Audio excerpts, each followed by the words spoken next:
Hi friends, আজকে চলে এসেছি আরেকটা রেসিপি তোমাদের সাথে শেয়ার করতে। এটা ভীষণ ফেমাস রেসিপি, আর এখন বর্ষাকাল। ইলিশ মাছের পাতলা ঝোল আমরা কম বেশি বাড়িতে সবাই করে থাকি, তবে আমার কথা শুনে একবার ইলিশ মাছের পাতলা ঝোলে একটু গোলমরিচ গুঁড়ো দিয়ে দেখবে, টেস্টটাই চেঞ্জ হয়ে যায়। এটা আমার শ্বশুরবাড়ি স্পেশালি রান্না করে, তাই তোমাদের সাথে আজকে শেয়ার করছি। কিছুই না, কাঁচা মাছটাকে একটু লবণ, হলুদ আর সর্ষের তেল মাখিয়ে বেশ খানিকক্ষণ রেখে দেবে।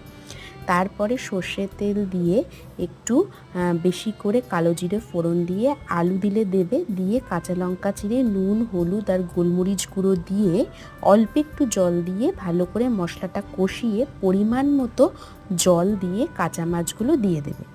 একটু ফুট ধরে আসলে তারপরে আঁচটাকে কমিয়ে হালকা হাতে নেড়ে বসিয়ে রাখবে। ব্যাস রেডি ইলিশ মাছের পাতলা